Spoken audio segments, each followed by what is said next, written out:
الحمد لله رب العالمين والصلاة والسلام على المرسلين خصوصا على أفضلهم وخاتم النبيين محمد الأمين وعلى آله وأصحابه أجمعين.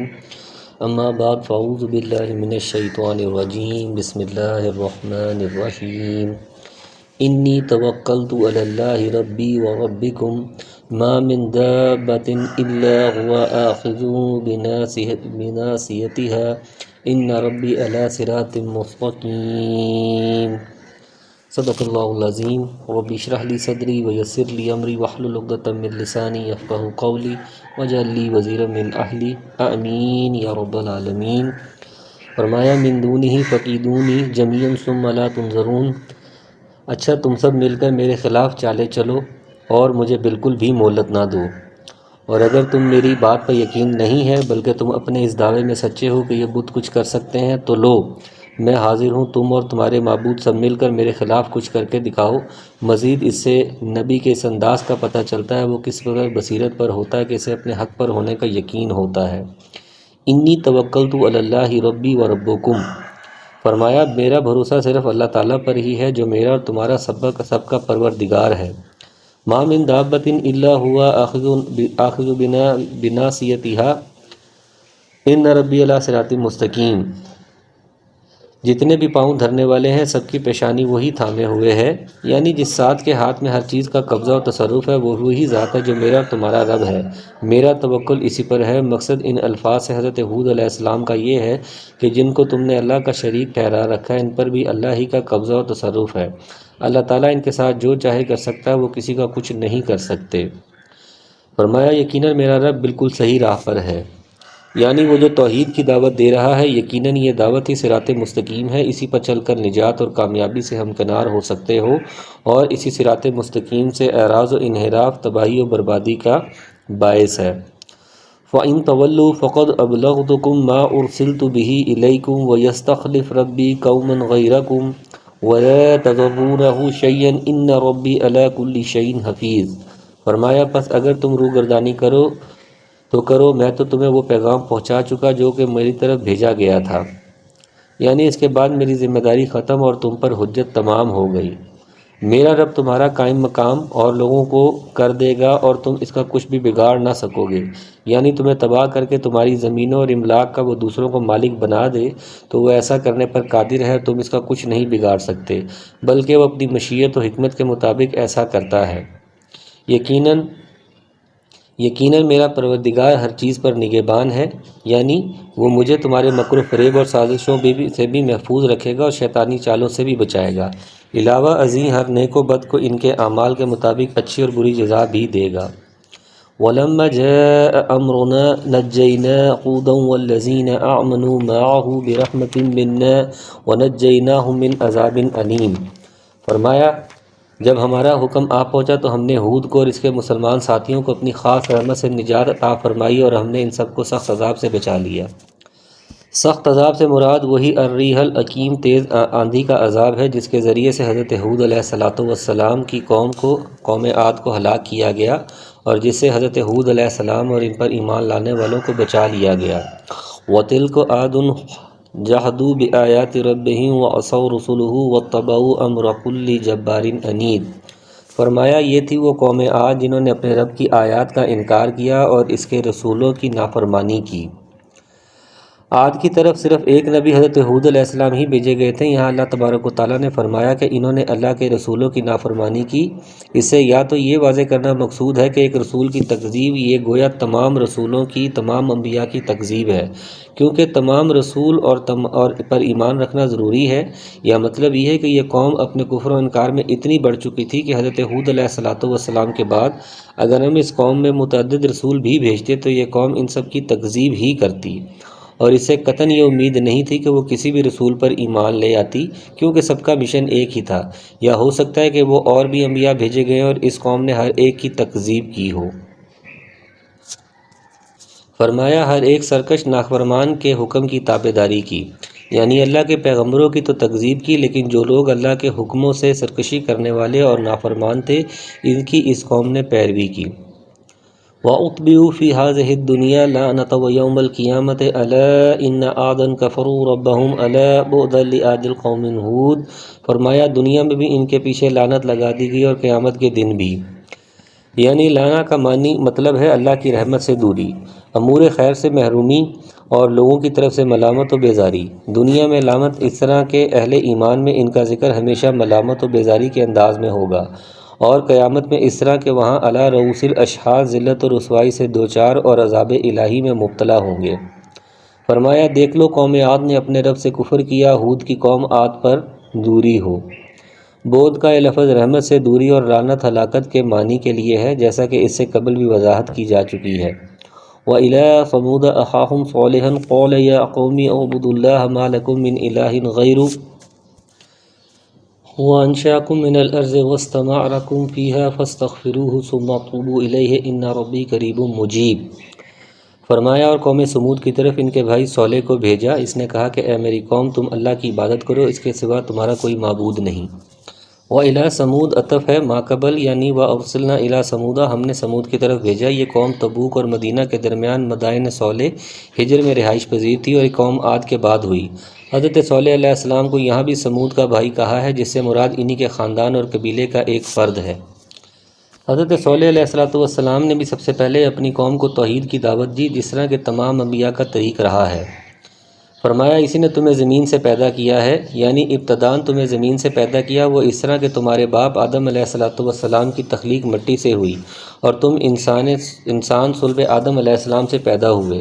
یوں گویا تمام انسانوں کی پیدائش زمین سے ہوئی، یا یہ مطلب ہے کہ تم جو کچھ کھاتے ہو سب زمین ہی سے پیدا ہوتا ہے، اور اسی خوراک سے وہ نطفہ بنتا ہے جو رحم مادر میں جا کر وجود انسانی کا باعث ہوتا ہے۔ فرمایا اسی نے زمین میں تمہیں بسایا، یعنی تمہارے اندر زمین کو بسانے اور آباد کرنے کی استعداد و صلاحیت پیدا کی، جس سے تم رہائش کے لیے مکان تعمیر کرتے ہو، خوراک کے لیے کاشتکاری کرتے اور دیگر ضروریات زندگی مہیا کرنے کے لیے صنعت و حرفت سے کام لیتے ہو۔ فرمایا پس تم اس سے معافی طلب کرو اور اس کی طرف رجوع کرو، بے شک میرا رب قریب اور دعاؤں کا قبول کرنے والا ہے۔ قولوا یا صالح قد كنت فینا مرجوا قبل هذا أتنهانا أن نعبد ما يعبد آباؤنا وإننا لفی شک مما تدعون إلیہ مریب۔ یعنی انہوں نے فرمایا اے صالح اس سے پہلے تو ہم تجھ سے بہت کچھ امیدیں لگائے ہوئے تھے، کیا تو ہمیں ان کی عبادت سے روک رہا ہے جن کی عبادت ہمارے باپ دادا کرتے چلے آئے؟ ہمیں تو اس دین میں حیران کن شک ہے جس کی طرف تو ہمیں بلا رہا ہے۔ یعنی پیغمبر اپنی قوم میں چونکہ اخلاق و کردار اور امانت و دیانت میں ممتاز ہوتا ہے، اس لیے قوم کی اس سے اچھی امیدیں وابستہ ہوتی ہیں۔ اسی اعتبار سے حضرت صالح علیہ السلام کی قوم نے بھی ان سے یہ کہا، لیکن دعوت توحید دیتے ہی ان کی امیدوں کا یہ مرکز ان کی آنکھوں کا کانٹا بن گیا، اور اس دین میں شک کا اظہار کیا جس کی طرف حضرت صالح علیہ السلام انہیں بلا رہے تھے، یعنی دین توحید۔ قال یا قوم ارأیتم ان کنت علی بینۃ من ربی وآتانی منہ رحمۃ من ینصرنی من اللہ ان عصیتہ فما تزیدوننی غیر تخسیر۔ فرمایا اس نے جواب دیا کہ اے میری قوم کے لوگوں، ذرا بتاؤ تو اگر میں اپنی رب کی طرف سے کسی مضبوط دلیل پر ہوا اور اس نے مجھ پر اپنے پاس کی رحمت عطا کی، بینہ سے مراد وہ ایمان و یقین ہے جو اللہ تبارک و تعالیٰ پیغمبر کو عطا فرماتا ہے، اور رحمت سے نبوت جیسا کہ پہلے وضاحت گزر چکی ہے۔ فرمایا پھر اگر میں اس کی نافرمانی کر لی، نافرمانی سے مراد یہ ہے کہ اگر میں تمہیں حق کی طرف اور الہ واحد کی عبادت کی طرف بلانا چھوڑ دوں جیسا کہ تم چاہتے ہو۔ فرمایا تو کون ہے اس کے مقابلے میں میری مدد کرے، تم تو میرا نقصان ہی بڑھا رہے ہو، یعنی اگر میں ایسا کروں تو تم مجھے کوئی فائدہ نہیں پہنچا سکتے، البتہ اس طرح تم میرے نقصان و خسارے میں ہی اضافہ کرو گے۔ وَيَا قَوْمِ هَٰذِهِ نَاقَةُ اللَّهِ لَكُمْ آیَةً فَذَرُوهَا تَأْکُلْ فِي الْأَرْضِ اللَّهِ وَلَا تَمَسُّوهَا بِسُوءٍ فَيَأْخُذَكُمْ عَذَابٌ قَرِیبٌ۔ یعنی اے میرے قوم والو، یہ اللہ تبارک و تعالیٰ کی بھیجی ہوئی اونٹنی ایک نشانی ہے جو تمہارے لیے معجزہ ہے۔ اب تم اے اللہ کی زمین میں اسے کھاتے ہوئے چھوڑ دو اور اسے کسی طرح کی ایذا نہ پہنچاؤ، ورنہ فوری عذاب تمہیں پکڑ لے گا۔ یہ وہی اونٹنی ہے جو اللہ تبارک و تعالیٰ نے ان کے کہنے پر ان کی آنکھوں کے سامنے ایک پہاڑ یا ایک چٹان سے برآمد فرمائی، اسی لیے اسے ناقۃ اللہ یعنی اللہ کی اونٹنی کہا گیا ہے، کیونکہ یہ خالص اللہ کے حکم سے معجزانہ طور پر مذکورہ خلاف عادت طریقے سے ظاہر ہوئی تھی۔ اس کی بابت انہیں تاکید کر دی گئی تھی کہ اسے ایذا نہ پہنچاؤ ورنہ تم عذاب الہی کی گرفت میں آ جاؤ گے۔ فَعَقَرُوهَا فَقَالَ تَمَتَّعُوا فِي دَارِكُمْ ثَلَاثَ أَيَّامٍ ذَلِكَ وَعْدٌ غَيْرُ مَكْذُوبٌ۔ فرمایا پھر بھی ان لوگوں نے اس اونٹنی کے پاؤں کاٹ ڈالے۔ اس پر صالح علیہ السلام نے فرمایا اچھا تم اپنے گھروں میں 3 دن تک تو رہ لو، یہ وعدہ جھوٹا نہیں ہے۔ لیکن ان ظالموں نے اس زبردست معجزے کے باوجود نہ صرف ایمان لانے سے گریز کیا بلکہ حکم الہی سے صریح ترتابی کرتے ہوئے اسے مار ڈالا۔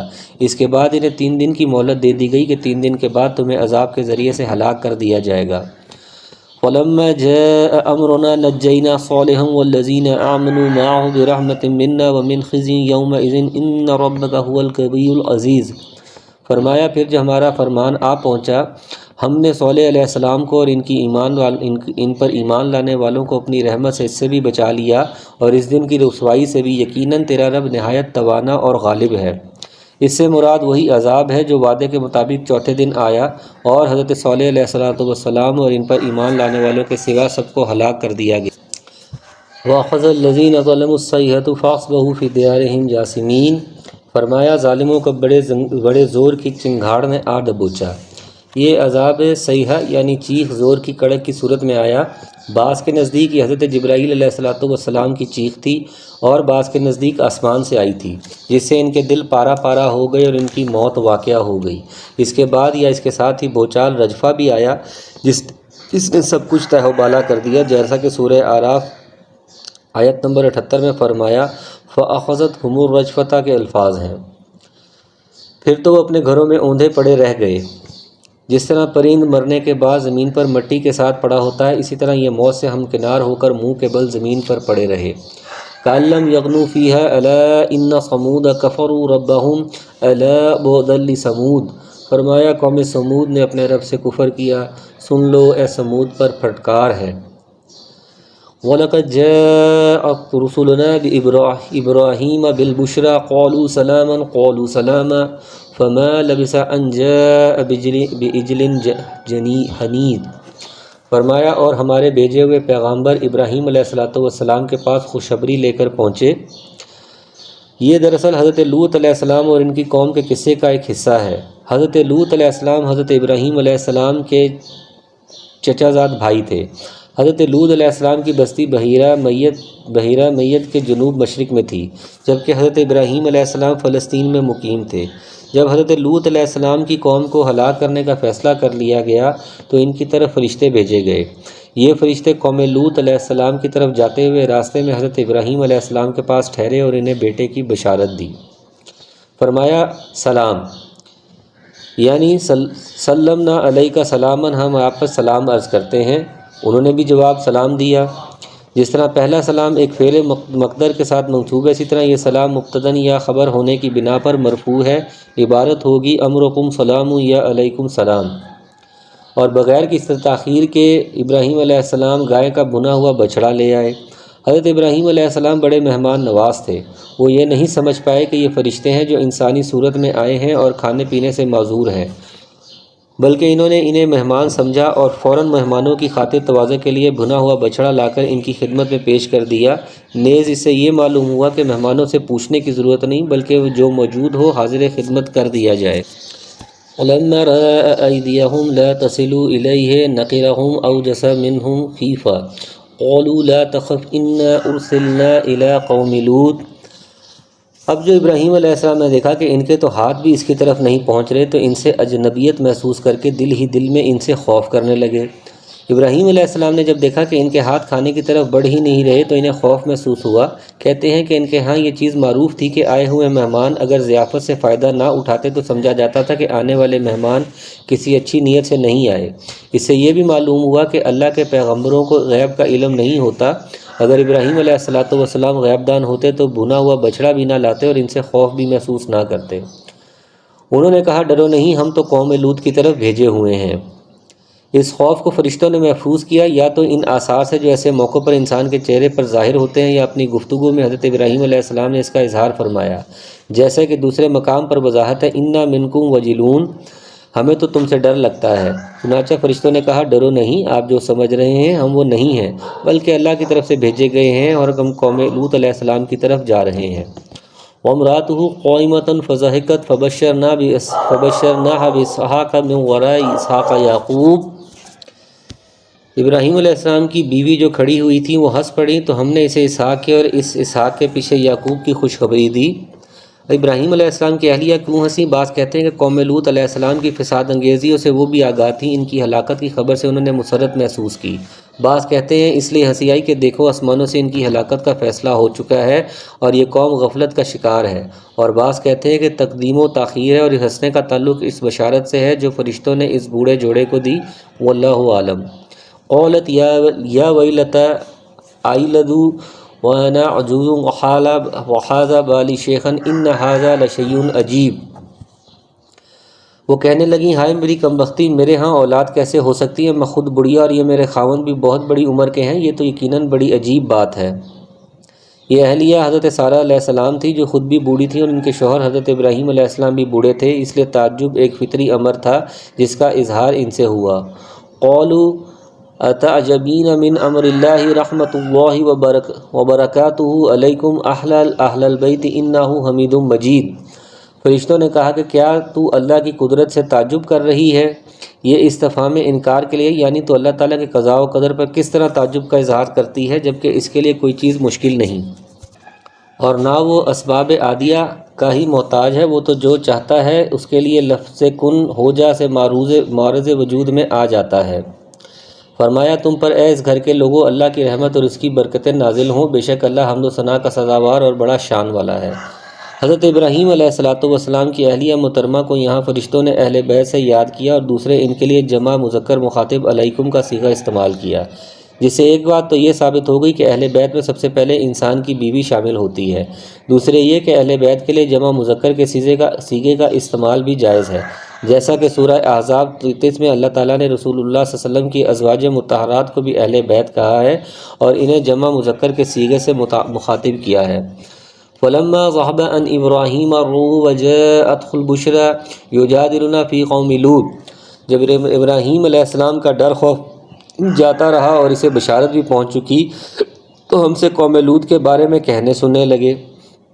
اس مجادلے سے مراد یہ کہ حضرت ابراہیم علیہ السلام نے فرشتوں سے کہا کہ جس بستی کو تم ہلاک کرنے جا رہے ہو اسی میں حضرت لوط علیہ السلام بھی موجود ہیں۔ اس پر فرشتوں نے کہا ہم جانتے ہیں کہ لوط علیہ السلام بھی وہاں رہتے ہیں، لیکن ہم ان کو اور ان کے گھر والوں کو سوائے ان کی بیوی کے بچا لیں گے۔ العنکبوت۔ ان ابراہیم لحلیم اواہ منیب۔ یقیناً ابراہیم بہت تحمل والے، نرم دل اور اللہ کی جانب جھکنے والے تھے۔ یا ابراہیم اعرض عن ھذا انہ قد جاء امر ربک وانہم آتیہم عذاب غیر مردود۔ فرمایا اے ابراہیم اس خیال کو چھوڑ دیجئے، آپ کے رب کا حکم آپ پہنچا ہے اور ان پر نہ ٹالے جانے والا عذاب ضرور آنے والا ہے۔ یہ فرشتوں نے حضرت ابراہیم علیہ السلام سے کہا کہ اب اس بحث و تکرار کا کوئی فائدہ نہیں، اسے چھوڑیے، اللہ کا وہ حکم ہلاکت آ چکا جو اللہ کے ہاں مقدر تھا، اور اب یہ عذاب نہ کسی کے مجادلے سے رکے گا نہ کسی کی دعا سے ٹلے گا۔ وَلَمَّا جَاءَتْ رُسُلُنَا لُوطًا سِیَّ بِهِمْ وَضَاقَ بِهِمْ ذَرْعًا وَقَالَ هَٰذَا یَوْمٌ عَصِیبٌ۔ جب ہمارے بھیجے ہوئے فرشتے لوط علیہ السلام کے پاس پہنچے تو ان کی وجہ سے وہ بہت غمگین ہوئے اور دل ہی دل میں کڑنے لگے اور کہنے لگے آج کا دن بڑی مصیبت کا دن ہے۔ حضرت لوط علیہ السلام کی سخت پریشانی کی وجہ مفسرین نے یہ لکھی ہے کہ یہ فرشتے نوعمر نوجوانوں کی شکل میں آئے تھے جو بے ریش تھے، جس سے حضرت لوط علیہ السلام نے اپنی قوم کی عادت قبیحہ کے پیش نظر سخت خطرہ محسوس کیا، کیونکہ ان کو پتہ نہیں تھا کہ آنے والی یہ نوجوان مہمان نہیں ہے بلکہ اللہ کے بھیجے ہوئے فرشتے ہیں جو اس قوم کو ہلاک کرنے کے لیے ہی آئے ہیں۔ وَجَاءَهُ قَوْمُهُ يَهْرَعُونَ إِلَيْهِ وَمِنْ قَبْلُ كَانُوا يَعْمَلُونَ السَّيِّئَاتِ قَالَ يَا قَوْمِ هَؤُلَاءِ بَنَاتِي هُنَّ أَطْهَرُ لَكُمْ فَاتَّقُوا اللَّهَ وَلَا تُخْزُونِ فِي ضَيْفِي أَلَيْسَ مِنْكُمْ رَجُلٌ رَشِيدٌ۔ فرمایا اس کی قوم دوڑتی ہوئی اس کے پاس آ پہنچی، وہ تو پہلے ہی سے بدکاریوں میں مبتلا تھے۔ جب اغلام بازی کے ان مریضوں کو پتہ چلا کہ چند خوبرو نوجوان لوط علیہ السلام کے گھر آئے ہیں تو دوڑے ہوئے آئے اور انہیں اپنے ساتھ لے جانے پر اصرار کیا تاکہ ان سے اپنی غلط خواہشات پوری کر سکیں۔ لوط علیہ السلام نے فرمایا اے قوم کے لوگوں، یہ ہیں میری بیٹیاں جو تمہارے لیے بہت ہی پاکیزہ ہیں، یعنی تمہیں اگر جنسی خواہش کی تسکین مقصود ہے تو اس کے لیے میری اپنی بیٹیاں موجود ہیں جن سے تم نکاح کر لو اور اپنا مقصد پورا کر لو، یہ تمہارے لیے ہر طرح سے بہتر ہے۔ بعض نے کہا ہے کہ بنات سے مراد عام عورتیں ہیں اور انہیں اپنی لڑکیاں اس لیے کہا ہے کہ پیغمبر اپنی امت کے لیے بمنزلہ باپ ہوتا ہے، مطلب یہ کہ اس کام کے لیے عورتیں موجود ہیں، ان سے نکاح کرو اور اپنا مقصد پورا کرو۔ فرمایا اللہ سے ڈرو اور مجھے میرے مہمانوں کے بارے میں رسوا نہ کرو، کیا تم میں سے کوئی ایک بھی بھلا آدمی موجود نہیں؟ یعنی میرے گھر آئے مہمانوں کے ساتھ زیادتی اور زبردستی کر کے مجھے رسوا نہ کرو، کیا تم میں ایک آدمی بھی ایسا سمجھدار نہیں ہے جو میزبانی کے تقاضوں اور اس کی نزاکت کو سمجھ سکے اور تمہیں اپنے برے ارادوں سے روک سکے؟ حضرت لوط علیہ السلام نے یہ تمام باتیں اس بنیاد پر کیں کہ وہ ان فرشتوں کو فی الواقع نووارد مسافر اور مہمان ہی سمجھتے رہے، اس لیے وہ بجا طور پر ان کی حفاظت کو اپنی عزت و وقار کے لیے ضروری سمجھتے رہے۔ اگر ان کو پتہ چل جاتا یا وہ عالم الغیب ہوتے تو ظاہر بات ہے کہ انہیں یہ پریشانی ہرگز لاحق نہ ہوتی جو انہیں ہوئی اور جس کا نقشہ قرآن مجید نے کھینچا ہے۔ قالوا لقد علمت ما لنا في بناتك من حق وانك لتعلم ما نريد۔ فرمایا انہوں نے جواب دیا کہ تو بخوبی جانتا ہے کہ ہمیں تو تیری بیٹیوں پر کوئی حق نہیں ہے اور تو ہماری اصلی چاہت سے بخوبی واقف ہے۔ یعنی ایک جائز اور فطری طریقے کو انہوں نے بالکل رد کر دیا اور غیر فطری کام اور بے حیائی پر اصرار کیا، جس سے اندازہ لگایا جا سکتا ہے کہ وہ قوم اپنی اس بے حیائی کی عادت خبیثہ میں کتنی آگے جا چکی تھی اور کس قدر اندھی ہو چکی تھی۔ قال لو ان لی بکم قوۃ او آوی الی رکن شدید۔ لوط علیہ السلام نے فرمایا کاش کہ مجھ میں تم سے مقابلہ کرنے کی قوت ہوتی یا میں کسی زبردست کا آسرا پکڑ پاتا۔ قوت سے اپنے دست و بازو اور اپنے وسائل کی قوت یا اولاد کی قوت مراد ہے، اور رکن شدید مضبوط آسرا سے خاندان، قبیلہ یا اسی قسم کا کوئی مضبوط سہارا مراد ہے۔ یعنی نہایت بے بسی کے عالم میں آرزو کر رہے ہیں کہ کاش میرے پاس کوئی قوت ہوتی یا کسی خاندان اور قبیلے کی پناہ اور مدد مجھے حاصل ہوتی تو آج مجھے مہمانوں کی وجہ سے یہ ذلت و رسوائی نہ ہوتی، میں ان بدقماشوں سے نمٹ لیتا اور مہمانوں کی حفاظت کر لیتا۔ حضرت لوط علیہ السلام کی آرزو اللہ تعالیٰ پر توکل کے منافی نہیں ہے، بلکہ ظاہری اسباب کے عین مطابق ہے، اور توکل اللہ کا صحیح مفہوم و مطلب یہی ہے کہ پہلے تمام ظاہری اسباب و وسائل بروئے کار لائے جائیں اور پھر اللہ تبارک و تعالیٰ پر توکل کیا جائے۔ یہ توکل کا نہایت غلط مفہوم ہے کہ ہاتھ پیر توڑ کر بیٹھ جاؤ اور کہو کہ ہمارا بھروسہ اللہ پر ہے۔ اس لیے حضرت لوط علیہ السلام نے جو کچھ کہا ظاہری اسباب کے اعتبار سے بالکل بجا کہا، جس سے یہ بات معلوم ہوئی کہ اللہ کا پیغمبر جس طرح عالم الغیب نہیں ہوتا اسی طرح وہ مختار کل بھی نہیں ہوتا، جیسا کہ آج کل بعض لوگوں نے یہ عقیدہ گھڑ لیا ہے۔ اگر نبی دنیا میں اختیارات سے بہرہ ہوتے تو یقیناً حضرت لوط علیہ السلام اپنی بے بسی کا اور اس آرزو کا اظہار نہ کرتے جو انہوں نے مذکورہ الفاظ میں کیا۔ قالوا یا لوط ان رسل ربک لن یصلوا الیک فاسر باہلک بقطع من اللیل ولا یلتفت منکم احد الا امراتک انه مصیبها ما اصابهم ان موعدهم الصبح الیس الصبح بقریب۔ فرمایا اے فرشتوں نے کہا اے لوط ہم تمہارے پروردگار کے بھیجے ہوئے ہیں، ناممکن ہے کہ یہ تجھ تک پہنچ پائیں، پس تو اپنے گھر والوں کو لے کر کچھ رات رہ نکل کھڑا ہو، تم میں سے کسی کو مڑ کر بھی نہ دیکھنا چاہیے بجز تیری بیوی کے، اس لیے کہ اسے بھی وہی پہنچنے والا ہے جو ان سب کو پہنچے گا، یقیناً ان کے وعدے کا وقت صبح ہے، کیا صبح بالکل قریب نہیں ہے؟ جب فرشتوں نے حضرت لوط علیہ السلام کی بے بسی اور ان کی قوم کی سرکشی کا مشاہدہ کر لیا تو بولے اے لوط گھبرانے کی ضرورت نہیں، ہم تک تو کیا اب یہ تجھ تک بھی نہیں پہنچ سکتے، اب رات کے ایک حصے میں سوائے بیوی کے اپنے گھر والوں کو لے کر یہاں سے نکل جائیے، صبح ہوتے ہی اس بستی کو ہلاک کر دیا جائے گا۔ فلما جاء امرنا جعلنا عاليها سافلها وامطرنا عليها حجارة من سجيل منضود۔ فرمایا پھر جب ہمارا حکم آ پہنچا ہم نے اس بستی کو زیر و زبر کر دیا، اوپر کا حصہ نیچے کر دیا گیا اور ان پر کنکریلے پتھر برسائے جو تہ بتہ تھے۔ مصومۃ عند ربک وما هي من الظالمین ببعید۔ فرمایا آپ کے رب کی طرف سے نشاندار تھے اور وہ ان ظالموں سے کچھ بھی دور نہ تھے۔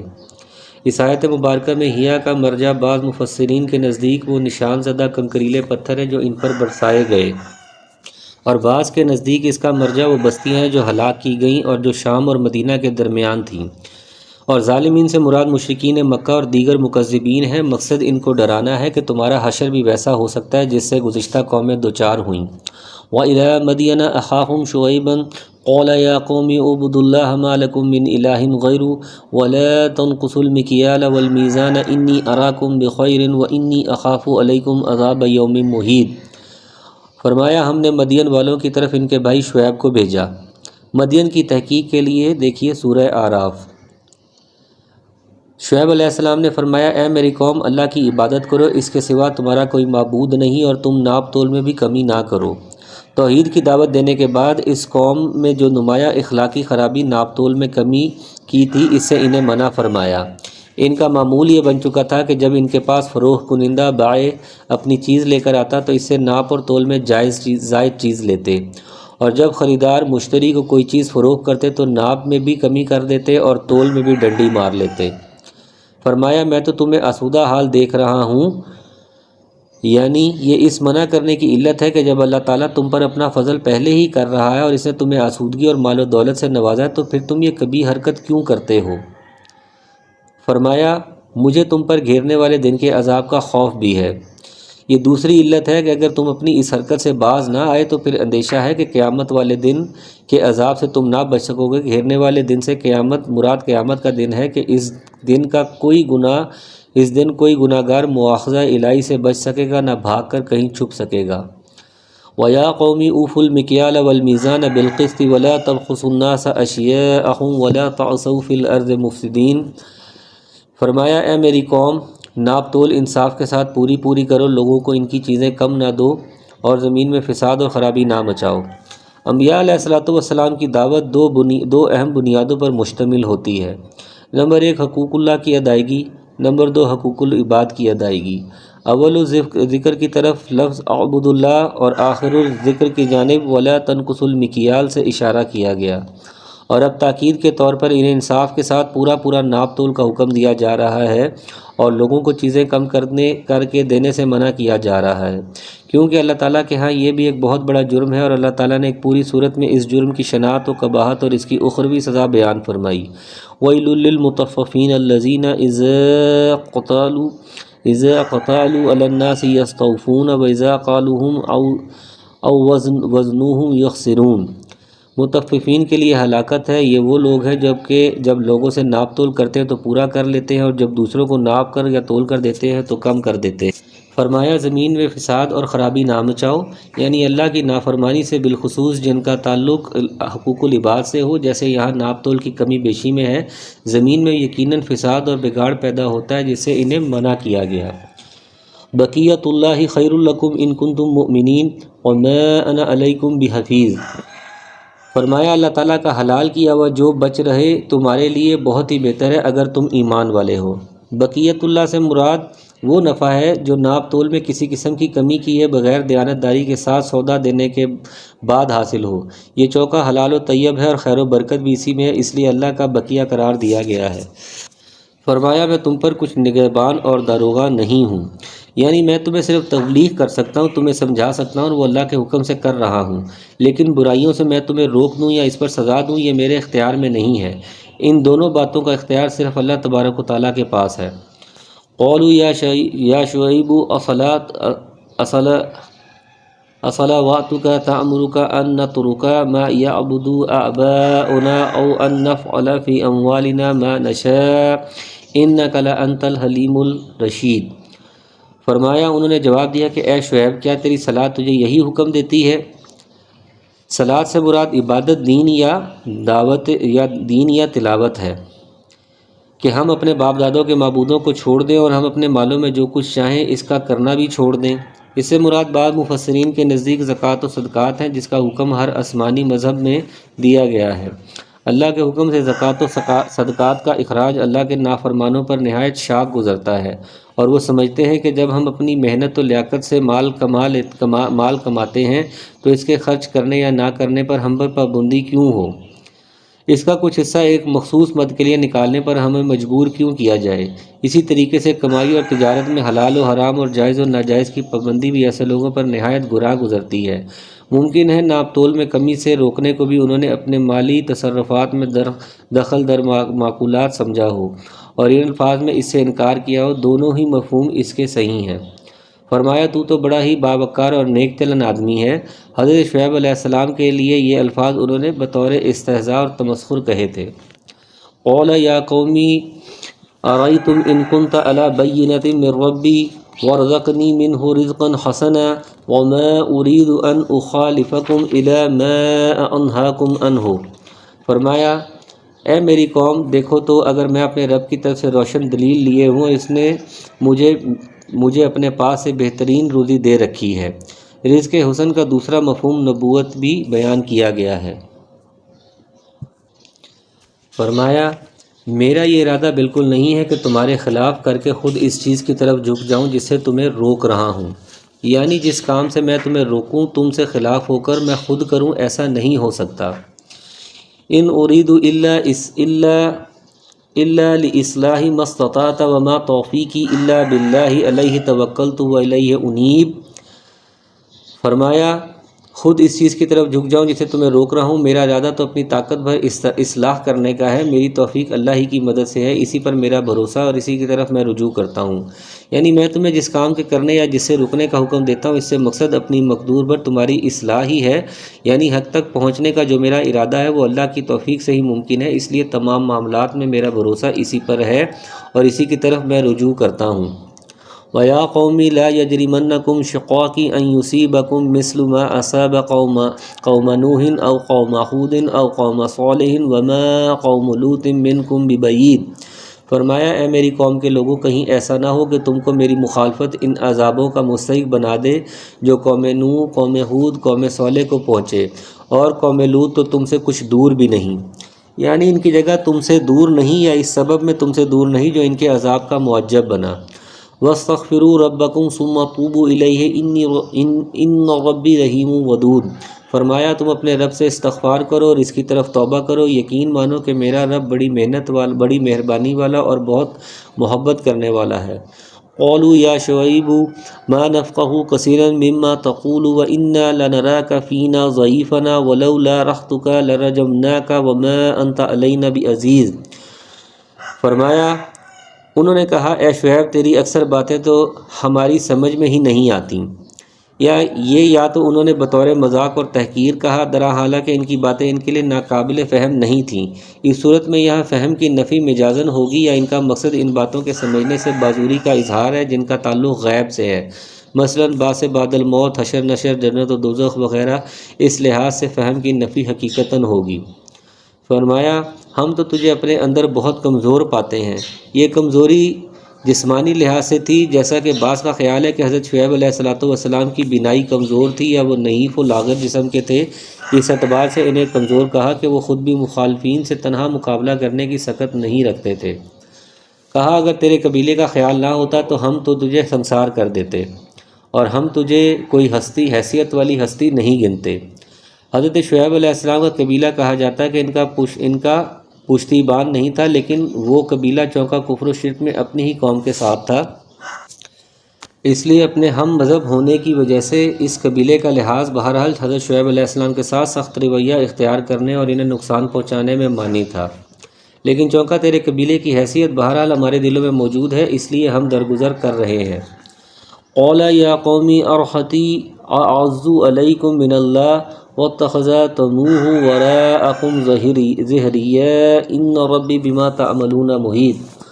فرمایا اے میری قوم کے لوگوں، کیا تمہارے نزدیک میرے قبیلے کے لوگ اللہ سے زیادہ ذی عزت ہیں کہ تم اسے پس پش ڈال دیا ہے؟ یقیناً میرا رب جو کچھ تم کر رہے ہو سب کو گھیرے ہوئے ہے، یعنی تم مجھے تو میرے قبیلے کی وجہ سے نظر انداز کر رہے ہو، لیکن جس اللہ نے مجھے منصب نبوت سے نوازا ہے اس کی کوئی عظمت اور اس کی منصب کا کوئی احترام تمہارے دلوں میں نہیں ہے اور اسے تم نے پس پش ڈال دیا ہے۔ یہاں حضرت شعیب علیہ السلام نے اعز علیکم منی، مجھ سے زیادہ ذی عزت کے بجائے اعز علیکم من اللہ، اللہ سے زیادہ ذی عزت کہا، جس سے یہ بتلانا مقصود ہے کہ نبی کی توہین یہ دراصل اللہ کی توہین ہے، اس لیے کہ نبی اللہ کا مبعوث ہوتا ہے، اور اسی اعتبار سے اب علماء حق کی توہین اور ان کو حقیر سمجھنا یہ اللہ کے دین کی توہین اور ان کا استخفاف ہے، اس لیے کہ وہ اللہ کے دین کے نمائندے ہیں۔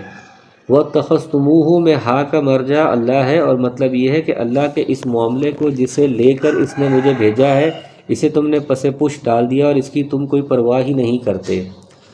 وَيَا قَوْمِ اعْمَلُوا عَلَىٰ مَكَانَتِكُمْ إِنِّي عَامِلٌ سَوْفَ تَعْلَمُونَ مَن يَأْتِهِ عَذَابٌ يُخْزِيهِ وَمَنْ هُوَ كَاذِبٌ وَارْتَقِبُوا إِنِّي مَعَكُمْ رَقِيبٌ۔ فرمایا اے میری قوم کے لوگو، اب تم اپنی جگہ عمل کیے جاؤ، میں بھی عمل کر رہا ہوں۔ تمہیں عنقریب معلوم ہو جائے گا کہ کس کے پاس وہ عذاب آتا ہے جو اسے رسوا کر دے اور کون ہے جو جھوٹا ہے۔ تم انتظار کرو، میں بھی تمہارے ساتھ منتظر ہوں۔ جب انہوں نے دیکھا کہ یہ قوم اپنے کفر و شرک پر مصر ہے اور وعظ و نصیحت کا بھی کوئی اثر ان پر نہیں ہو رہا، تو کہا اچھا تم اپنی ڈگر پر چلتے رہو، عنقریب تمہیں جھوٹے سچے کا اور اس بات کا کہ رسوا کن عذاب کا مستحق کون ہے علم ہو جائے گا۔ وَلَمَّا جَاءَ أَمْرُنَا نَجَّيْنَا شُعَيْبًا وَالَّذِينَ آمَنُوا مَعَهُ بِرَحْمَةٍ مِنَّا وَأَخَذَتِ الَّذِينَ ظَلَمُوا الصَّيْحَةُ فَأَصْبَحُوا فِي دِيَارِهِمْ جَاثِمِينَ۔ فرمایا جب ہمارا حکم یعنی عذاب آ پہنچا تو ہم نے شعیب علیہ السلام کو اور ان کے ساتھ تمام مومنین کو اپنی خاص رحمت سے نجات بخشی، اور ظالموں کو سخت چنگھاڑ کے عذاب نے دبوچ لیا جس سے وہ اپنے گھروں میں اوندھے پڑے ہوئے تھے۔ اس چیخ سے ان کے دل پارا پارا ہو گئے اور ان کی موت واقعہ ہو گئی، اور اس کے بعد ہی بوچال بھی آیا، جیسا کہ سورہ اعراف نمبر 91 سورہ عنکبوت 37 میں موجود ہے۔ کأن لم یغنوا فیہا الا بعد المدین کما بعد الثمود، گویا کہ وہ ان گھروں میں کبھی بسے ہی نہ تھے، آگاہ رہو مدین کے لیے بھی ویسی ہی دوری ہو جیسی دوری سمود کو ہوئی، یعنی لعنت، پھٹکار، اللہ کی رحمت سے محرومی اور دوری۔ وَلَقَدْ أَرْسَلْنَا مُوسَىٰ بِآيَاتِنَا وَسُلْطَانٍ مُّبِينٍ، فرمایا یقیناً ہم نے ہی موسیٰ علیہ السلام کو اپنی آیات اور روشن دلیلوں کے ساتھ بھیجا تھا۔ آیات سے بعض کے نزدیک تورات اور سلطان مبین سے معجزات مراد ہیں، اور بعض کہتے ہیں کہ آیات سے آیات تسع اور سلطان مبین اور روشن دلیل سے عصا مراد ہے۔ عصا اگرچہ آیات تسع میں شامل ہے لیکن یہ معجزہ چونکہ نہایت ہی عظیم الشان تھا اس لیے اس کا خصوصی طور پر ذکر فرمایا گیا۔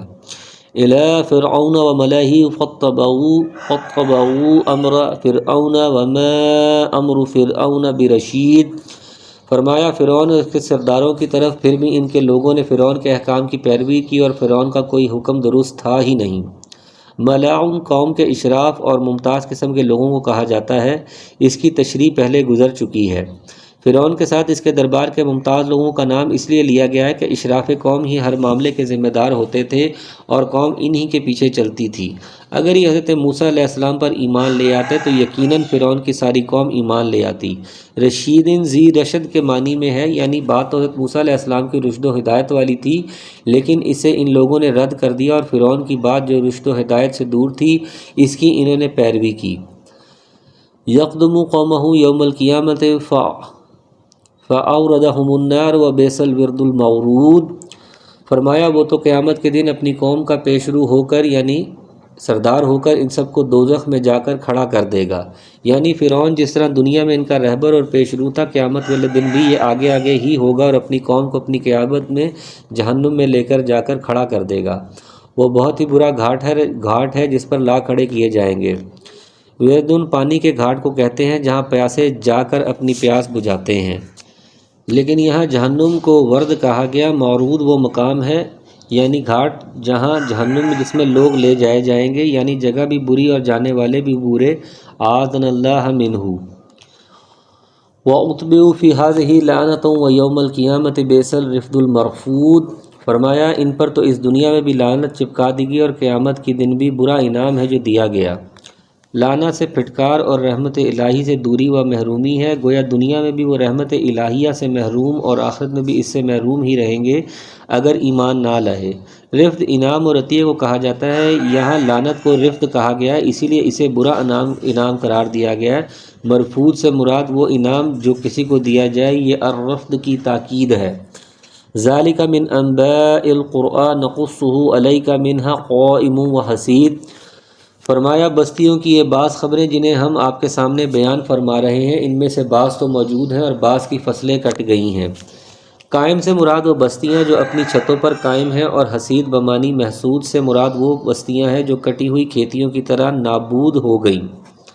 یعنی جن گزشتہ بستیوں کے واقعات ہم بیان کر رہے ہیں ان میں سے بعض تو اب بھی موجود ہیں جن کے آثار و کھنڈرات نشان عبرت ہیں، اور بعض بالکل ہی صفحہ ہستی سے معدوم ہو گئی اور ان کا وجود صرف تاریخ کے صفحات پر باقی رہ گیا۔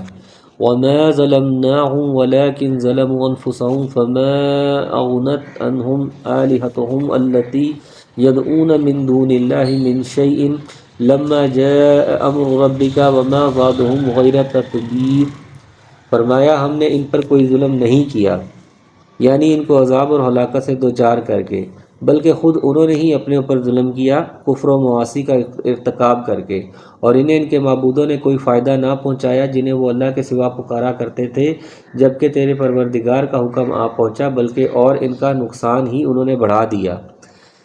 یعنی ان کا عقیدہ یہ تھا کہ یہ انہیں نقصان سے بچائیں گے اور فائدہ پہنچائیں گے، لیکن جب اللہ کا عذاب آیا تو واضح ہو گیا کہ ان کا یہ عقیدہ فاسد تھا، اور یہ بات ثابت ہو گئی کہ اللہ کے سوا کوئی کسی کو نفع نقصان پہنچانے پر قادر نہیں ہے۔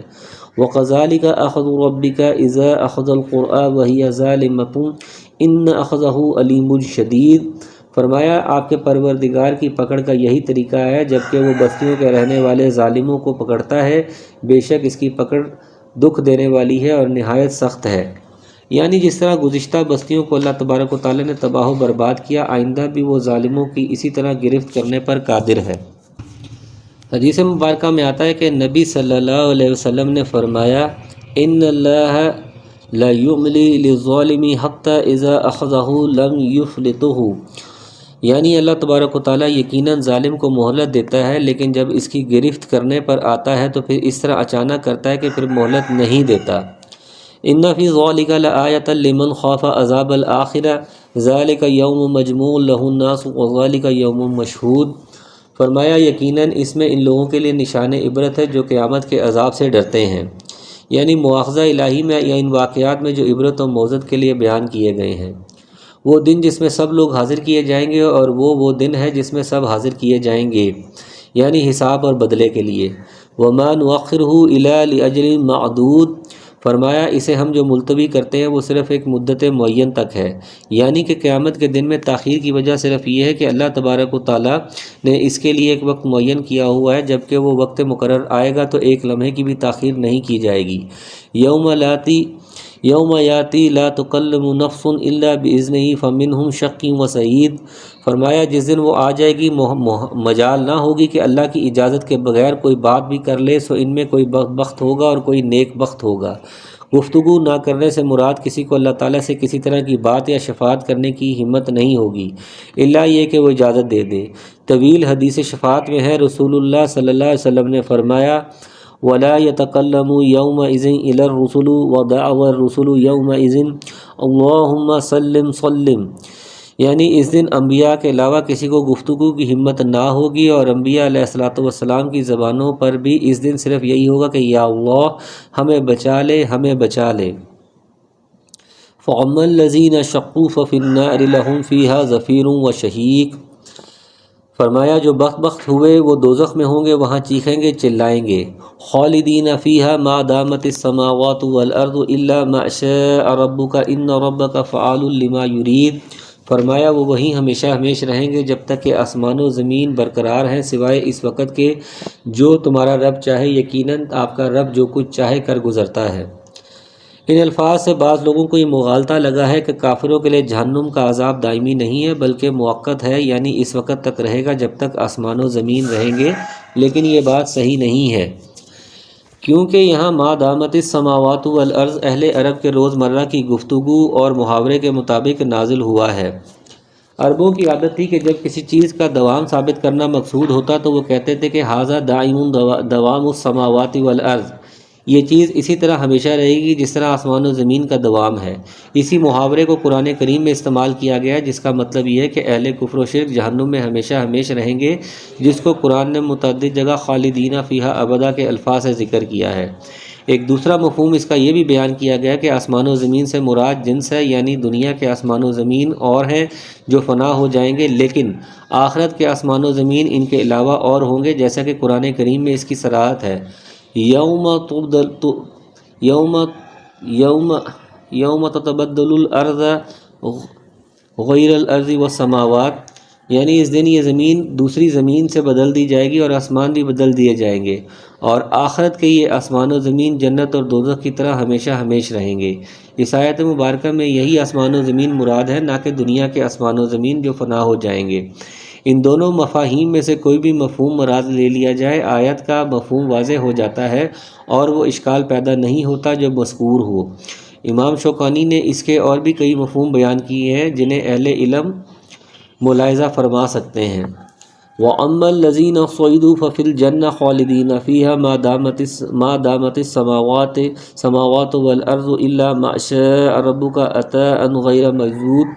فرمایا لیکن جو نیک بخت کیے گئے وہ جنت میں ہوں گے جہاں ہمیشہ ہمیش رہیں گے جب تک آسمان و زمین باقی رہے، مگر جو تیرا پروردگار چاہے۔ اس استثناء کے لیے بھی کئی مفہوم بیان کیے گئے ہیں، ان میں سب سے زیادہ صحیح مفہوم یہی کہ یہ استثناء ان گناہ گاروں کے لیے ہے جو اہل توحید و اہل ایمان ہوں گے۔ اس اعتبار سے اس سے ما قبل آیت میں شقین کا لفظ عام یعنی کافر اور عاصی دونوں کا شامل ہوگا، اور الا ما شاء ربک سے عاصی مومنوں کا استثناء ہو جائے گا، اور ما شاء میں ما من کے معنی ہے۔ استثناء بھی افوا اہل ایمان کے لیے ہے، یعنی دیگر جنتیوں کی طرح یہ نافرمان مومن ہمیشہ سے جنت میں نہیں رہے ہوں گے، بلکہ ابتدا میں ان کا کچھ حصہ جہنم میں گزرے گا، اور پھر انبیاء اور اہل ایمان کی سفارش سے ان کو جہنم سے نکال کر جنت میں داخل کیا جائے گا، جیسا کہ احادیث صحیحہ سے یہ باتیں ثابت ہے۔ غیر مجذوذ کے معنی ہے غیر مقطوع، یعنی نہ ختم ہونے والی عطا۔ اس جملے سے یہ واضح ہو جاتا ہے کہ جن گناہ گاروں کو جہنم سے نکال کر جنت میں داخل کیا جائے گا یہ دخول عارضی نہیں، ہمیشہ کے لیے ہوگا، اور تمام جنتی ہمیشہ ہمیشہ اللہ کی عطا اور اس کی نعمتوں سے لطف اندوز ہوتے رہیں گے، اس میں کبھی انقطاع نہیں ہوگا۔ وَلَا تَكُ فِي مِرْيَةٍ مِّمَّا يَعْبُدُ هَٰؤُلَاءِ مَا يَعْبُدُونَ إِلَّا كَمَا يَعْبُدُ آبَاؤُهُم مِّن قَبْلُ وَإِنَّا لَمُوَفُّوهُمْ نَصِيبَهُمْ غَيْرَ مَنقُوصٍ۔ فرمایا اس لیے آپ ان چیزوں سے شک و شبہ میں نہ رہیں جنہیں یہ لوگ پوج رہے ہیں، ان کی پوجا تو اس طرح ہے جس طرح ان کے باپ دادوں کی اس سے پہلے تھی، ہم ان سب کو ان کا پورا پورا حصہ بغیر کسی کمی کے دینے ہی والے ہیں۔ اس سے مراد وہ عذاب ہے جس کے مستحق ہوں گے، اس میں کوئی کمی نہیں کی جائے گی۔ وَلَقَدْ آتَيْنَا مُوسَى الْكِتَابَ فَاخْتُلِفَ فِيهِ وَلَوْلَا كَلِمَةٌ سَبَقَتْ مِن رَّبِّكَ لَقُضِيَ بَيْنَهُمْ وَإِنَّهُمْ لَفِي شَكٍّ مِّنْهُ مُرِيبٍ۔ فرمایا ہم نے موسیٰ علیہ السلام کو کتاب دی، پھر اس میں اختلاف کیا گیا، یعنی کسی نے اس کتاب کو مانا اور کسی نے نہیں مانا۔ یہ نبی صلی اللہ علیہ وسلم کو تسلی دی جا رہی ہے کہ پچھلے انبیاء کے ساتھ بھی یہی معاملہ ہوتا آیا ہے، کچھ لوگ ان پر ایمان لانے والے ہوتے ہیں اور دوسرے تکذیب کرنے والے، اس لیے آپ اپنی تکذیب سے نہ گھبرائیں۔ یعنی اگر پہلے بھی آپ کے رب کی بات صادر نہ ہو چکی ہوتی، پھر اس میں اختلاف کیا گیا، اگر پہلے ہی آپ کے رب کی بات صادر نہ ہو چکی ہوتی تو یقیناً ان کا فیصلہ کر دیا جاتا، انہیں تو اس میں سخت شبہ ہے۔ اس سے مراد یہ کہ اللہ تبارک و تعالیٰ نے پہلے ہی سے ان کے لیے عذاب کا ایک وقت مقرر کیا ہوا نہ ہوتا تو وہ انہیں فوراً ہلاک کر ڈالتا۔ وَإِنَّ كُلًّا لَمَّا لِيُوَفِّيَنَّهُمْ رَبُّكَ أَعْمَالَهُمْ إِنَّهُ بِمَا يَعْمَلُونَ خَبِيرٌ۔ یقیناً ان میں سے ہر ایک جب ان کے روبرو جائے گا تو آپ کا رب اس سے ان کے اعمال کا بدلہ پورا پورا دے گا، بے شک وہ جو کر رہے ہیں ان سے وہ باخبر ہے۔ فَاسْتَقِمْ كَمَا أُمِرْتَ وَمَا تَابَ مَعَكَ وَلَا تَطْغَوْا إِنَّهُ بِمَا تَعْمَلُونَ بَصِيرٌ۔ فرمایا پس آپ جمے رہیے جیسا کہ آپ کو حکم دیا گیا ہے، اور وہ لوگ بھی جو آپ کے ساتھ توبہ کر چکے ہیں، خبردار حد سے نہ بڑھیے گا، اللہ آپ کے اعمال کو دیکھنے والا ہے۔ اس آیت میں نبی کریم صلی اللہ علیہ وسلم اور اہل ایمان کو ایک تو استقامت کی تلقین کی جا رہی ہے، دشمن کے مقابلے میں ایک بہت بڑا ہتھیار ہے، دوسرا طغیان یعنی بغی حد سے بڑھ جانے سے روکا گیا ہے، جو اہل ایمان کی اخلاقی قوت اور رفت و کردار کے لیے بہت ضروری ہے، حتیٰ کہ یہ تجاوز دشمن کے ساتھ معاملہ کرتے وقت بھی جائز نہیں ہے۔ وَلَا تَرْكَنُوا إِلَى الَّذِينَ ظَلَمُوا فَتَمَسَّاكُمُ النَّارُ وَمَا لَكُم مِّن دُونِ اللَّهِ مِنْ أَوْلِيَاءَ ثُمَّ لَا تُنصَرُونَ۔ فرمایا دیکھو ظالموں کی طرف ہرگز نہ جھکنا، ورنہ تمہیں بھی دوزخ کی آگ لگ جائے گی، اور اللہ کے سوا تمہارا کوئی مددگار نہ کھڑا ہو سکے گا اور نہ تم مدد دیے جاؤ گے۔ اس کا مطلب ہے کہ ظالموں کے ساتھ نرمی اور مداہنت کرتے ہوئے ان سے مدد حاصل مت کرو، اس سے ان کو یہ تاثر ملے گا کہ گویا تم ان کی دوسری باتوں کو بھی پسند کرتے ہو۔ اس طرح یہ تمہارا ایک بڑا جرم بن جائے گا جو تمہیں بھی ان کے ساتھ نار جہنم کا مستحق بنا سکتا ہے۔ اس سے ظالم حکمرانوں کے ساتھ ربط و تعلق کی بھی ممانعت نکلتی ہے، الا یہ کہ مسلط عامہ یا دینی منافع متقاضی ہوں۔ ایسی صورت میں دل سے نفرت رکھتے ہوئے ان سے ربط و تعلق کی اجازت ہوگی، جیسا کہ بعض احادیث سے واضح ہے۔ وَأَقِمِ الصَّلَاةَ طَرَفَيِ النَّهَارِ وَزُلْفًا مِنَ اللَّيْلِ إِنَّ الْحَسَنَاتِ يُذْهِبْنَ السَّيِّئَاتِ ذَلِكَ ذِكْرَىٰ لِلذَّاكِرِينَ۔ فرمایا دن کے دونوں سرے میں نماز برپا رکھ اور رات کی ساتوں میں بھی۔ دونوں سروں سے مراد بعض نے صبح اور مغرب، بعض نے صرف عشاء اور بعض نے عشاء اور مغرب دونوں کا وقت مراد لیا ہے۔ امام ابن کثیر فرماتے ہیں کہ ممکن ہے کہ یہ آیت معراج سے قبل نازل ہوئی ہو، جس میں 5 نمازیں فرض کی گئیں، کیونکہ اس سے قبل صرف 2 ہی نمازیں ضروری تھیں، ایک طلوع شمس سے قبل اور ایک غروب آفتاب سے قبل، اور رات کے پچھلے پہر میں نماز تہجد۔ پھر نماز تہجد امت سے معاف کر دی گئی، پھر اس کا وجوب بقول بعض آپ صلی اللہ علیہ وسلم سے بھی ساقط کر دیا گیا۔ ابن کثیر واللہ عالم۔ فرمایا یقیناً نیکیاں برائیوں کو دور کر دیتی ہیں، یہ نصیحت ہے نصیحت پکڑنے والوں کے لیے۔ جس طرح کہ احادیث میں بھی اسی صراحت سے بیان فرمایا گیا ہے، مثلاً 5 نمازیں جمعہ دوسرے جمعے تک اور رمضان دوسرے رمضان تک ان کے مابین ہونے والے گناہوں کو دور کرنے والے ہیں، بشرطے کہ کبیرہ گناہوں سے اجتناب کیا جائے۔ صحیح مسلم۔ ایک اور حدیث مبارکہ میں رسول اللہ صلی اللہ علیہ وسلم کا فرمان ہے، بتلاؤ اگر تم میں سے کسی کے دروازے پر بڑی نہر ہو، وہ روزانہ اس میں 5 مرتبہ نہاتا ہو، کیا اس کے بعد اس کے جسم پر میل کچیل باقی رہے گا؟ صحابہ رضوان اللہ اجمعین نے عرض کیا نہیں۔ آپ صلی اللہ علیہ وسلم نے فرمایا اسی طرح 5 نمازیں ہیں، ان کے ذریعے سے اللہ تبارک و تعالیٰ گناہوں اور خطاؤں کو مٹا دیتا ہے۔ بخاری۔ وَاصْبِرْ فَإِنَّ اللَّهَ لَا يُضِيعُ أَجْرَ الْمُحْسِنِينَ۔ فرمایا آپ صبر کرتے رہیے، یقیناً اللہ تبارک و تعالیٰ نیکی کرنے والوں کا اجر ضائع نہیں فرماتا۔ وَلَوْلَا كَانَ مِنَ الْقُرُونِ مِنْ قَبْلِكُمْ أُولُو بَقِيَّةٍ يَنْهَوْنَ عَنِ الْفَسَادِ فِي الْأَرْضِ إِلَّا قَلِيلًا مِّمَّنْ أَنْجَيْنَا مِنْهُمْ وَاتَّبَعَ الَّذِينَ ظَلَمُوا مَا أُتْرِفُوا فِيهِ وَكَانُوا مُجْرِمِينَ۔ فرمایا پس کیوں نہ تم میں سے پہلے زمانے کے لوگوں میں سے ایسے اہل خیر لوگ ہوئے جو زمین میں فساد پھیلانے سے روکتے، سوائے ان چند کے جنہیں ہم نے ان میں سے نجات دی تھی۔ یعنی گزشتہ امتوں میں سے ایسے نیک لوگ کیوں نہ ہوئے جو اہل شر اور اہل منکر کو شر، منکرات اور فساد سے روکتے۔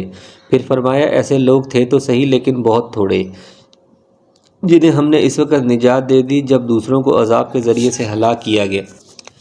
فرمایا ظالم لوگ تو اس چیز کے پیچھے پڑ گئے ہیں جس میں انہیں اسودگی دی گئی تھی اور وہ گنہگار ہیں، یعنی یہ ظالم اپنے ظلم پر قائم اور اپنی مدہوشیوں میں مست رہے حتیٰ کہ عذاب نے انہیں آ لیا۔ وَمَا كَانَ رَبُّكَ لِيُهْلِكَ الْقُرَىٰ بِظُلْمٍ وَأَهْلُهَا مُصْلِحُونَ۔ فرمایا آپ کا رب ایسا نہیں کہ کسی بستی کو ظلم سے ہلاک کر دے اور وہاں کے لوگ نیکوکار ہوں۔ وَلَوْ شَاءَ رَبُّكَ لَجَعَلَ النَّاسَ أُمَّةً وَاحِدَةً وَلَا يَزَالُونَ مُخْتَلِفِينَ۔ فرمایا اگر آپ کا پروردگار چاہتا تو سب لوگوں کو ایک ہی راہ پر ایک گروہ کر دیتا، وہ تو برابر اختلاف کرنے والے ہی رہیں۔ إِلَّا مَنْ رَحِمَ رَبُّكَ وَلِذَلِكَ خَلَقَهُمْ وَتَمَّتْ كَلِمَةُ رَبِّكَ لَأَمْلَأَنَّ جَهَنَّمَ مِنَ الْجِنَّةِ وَالنَّاسِ أَجْمَعِينَ۔ بجز ان کے جن پر آپ کا رب رحم فرمائے، انہیں تو اسی لیے پیدا کیا ہے، یعنی اسی لیے کا مطلب بعض نے اختلاف اور بعض نے رحمت لیا ہے۔ دونوں صورتوں میں مفہوم یہ ہوگا کہ ہم نے انسانوں کو آزمائش کے لیے پیدا کیا ہے۔ جو دین حق سے اختلاف کا راستہ اختیار کرے گا وہ آزمائش میں ناکام، اور جو اسے اپنا لے گا وہ کامیاب اور رحمت الہی کا مستحق ہوگا۔ فرمایا آپ کے رب کی یہ بات پوری ہے کہ میں جہنم کو جنوں اور انسانوں سب سے پر کروں گا، یعنی اللہ کی تقدیر اور قضا میں یہ بات ثبت ہے کہ کچھ لوگ ایسے ہوں گے جو جنت کے اور کچھ ایسے ہوں گے جو جہنم کے مستحق ہوں گے، اور جنت و جہنم کو انسانوں اور جنوں سے بھر دیا جائے گا۔ جیسا کہ حدیث میں ہے کہ نبی اکرم صلی اللہ علیہ وسلم نے فرمایا جنت اور دوزخ آپس میں جھگڑ پڑیں گے۔ جنت نے کہا کیا بات ہے کہ میرے اندر وہی لوگ آئیں گے جو کمزور اور معاشرے کے گرے پڑے لوگ ہوں گے؟ جہنم نے کہا میرے اندر تو بڑے بڑے جبار اور متکبر قسم کے لوگ ہوں گے۔ اللہ تعالیٰ نے جنت سے فرمایا تو میری رحمت کی مظہر ہے، تیرے ذریعے میں جس پر چاہوں اپنا رحم فرماؤں۔ اور جہنم سے اللہ تعالیٰ نے فرمایا تو میرے عذاب کی مظہر ہے، تیرے ذریعے سے میں جس کو چاہوں سزا دوں۔ اللہ تعالیٰ جنت اور دوزخ دونوں کو بھر دے گا، جنت میں ہمیشہ اس کا فضل ہوگا، حتیٰ کہ اللہ تعالیٰ ایسی مخلوق پیدا فرمائے گا جو جنت کے باقی ماندہ رقبے میں رہے گی، اور جہنم جہنمیوں کی کثرت کے باوجود حل من مزید حل من مزید کے نعرے بلند کرے گی، یہاں تک کہ اللہ تعالیٰ اس میں اپنا قدم رکھے گا، جس پر جہنم پکار اٹھے گی، قطع قطع و عزت کا، بس بس تیری عزت و جلال کی قسم۔ صحیح بخاری۔ وَقُلًّا نَقُصُّ عَلَيْكَ مِنْ أَنْبَاءِ الرُّسُلِ مَا نُثَبِّتُ بِهِ فُؤَادَكَ وَجَاءَكَ فِي هَٰذِهِ الْحَقُّ وَمَوْعِظَةٌ وَذِكْرَىٰ لِلْمُؤْمِنِينَ۔ فرمایا رسولوں کے سب احوال ہم آپ کے سامنے آپ کے دل کی تسکین کے لیے بیان فرما رہے ہیں، آپ کے پاس اس صورت میں بھی حق پہنچ چکا جو نصیحت و واعظ ہے مومنوں کے لیے۔ وَقُلْ لِلَّذِينَ لَا يُؤْمِنُونَ اعْمَلُوا عَلَىٰ مَكَانَتِكُمْ إِنَّا عَامِلُونَ۔ فرمایا ایمان نہ لانے والوں سے کہہ دیجئے کہ تم اپنے طور پر عمل کیے جاؤ، ہم بھی عمل میں مشغول ہیں۔ وَانتَظِرُوا إِنَّا مُنتَظِرُونَ۔ فرمایا تم بھی انتظار کرو، ہم بھی منتظر ہیں، یعنی ان قریب تمہیں پتہ چل جائے گا کہ حسن انجام کس کے حصے میں آتا ہے، اور یہ بھی معلوم ہو جائے گا کہ ظالم لوگ کامیاب نہیں ہوں گے۔ چنانچہ یہ وعدہ جلد ہی پورا ہوا، اور اللہ تبارک و تعالیٰ نے مسلمانوں کو غلبہ عطا فرمایا، اور پورا جزیرہ نما عرب اسلام کے زیر نگین آ گیا۔ وَلِلَّهِ غَيْبُ السَّمَاوَاتِ وَالْأَرْضِ وَإِلَيْهِ يُرْجَعُ الْأَمْرُ كُلُّهُ فَاعْبُدُوهُ وَتَوَكَّلْ عَلَيْهِ وَمَا رَبُّكَ بِغَافِلٍ عَمَّا تَعْمَلُونَ۔ صدق اللہ العظیم۔ فرمایا زمینوں اور آسمانوں کا علم غیب اللہ تعالیٰ ہی کو ہے، تمام معاملات کا رجوع بھی اسی کی جانب ہے، بس آپ کو چاہیے اسی کی عبادت کرنی چاہیے اور اسی پر بھروسہ رکھنا چاہیے، اور جو کچھ کرتے ہو اس سے اللہ تبارک و تعالیٰ بے خبر نہیں ہے۔ الحمدللہ۔